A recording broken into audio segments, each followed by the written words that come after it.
Сәлем достар, сіздермен бірге Аяла. Бүгін біз жаңа жылдың символы болып табылатын қоян салатын жасайтын боламыз.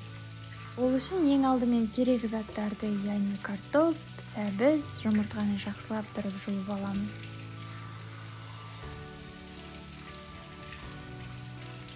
Барлығын орташа отта 40-45 минут аралығында пісіреміз, ал жұмыртқаны 20 минуттан кейін алып тастайтын боламыз.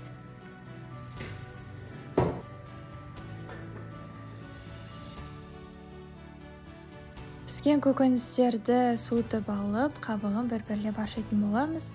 Одан кейін үккіштен өткіземіз.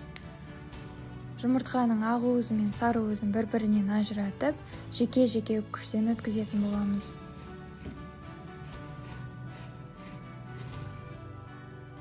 Осылайша барлығын үккіштен өткізіп алған соң, салаттың астыңғы қабатына картопты осылайынан салып, бетіне майонез жағатын боламыз. Шпротты өзінің майына езіп алып, картоптың бетіне саламыз. Оның да бетіне майонез жағып, келесі қабат сәбізді саламыз. Оның бетіне майонез жағып, келесі қабат жұмыртқаның сары уызын орналастырамыз. Одан кейін оның бетіне де майонез жағып, осылай қоянның бейнесін ақырындап шығарамыз. Содан соң жұмыртқаның ақ уызын себеміз.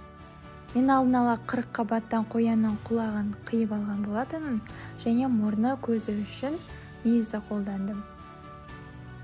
Әдемілік үшін петрушка, салатный листья немесе укроп қолдансаңыздар да болады. Мінекей достар, біздің салатымыз дайын болды. Сіздерге ұнады деген үміттемін. Келе жатқан жаңа жыл құтты, үйлеріңіз бақ пен берекеге толы болсын. Сау болыңыздар.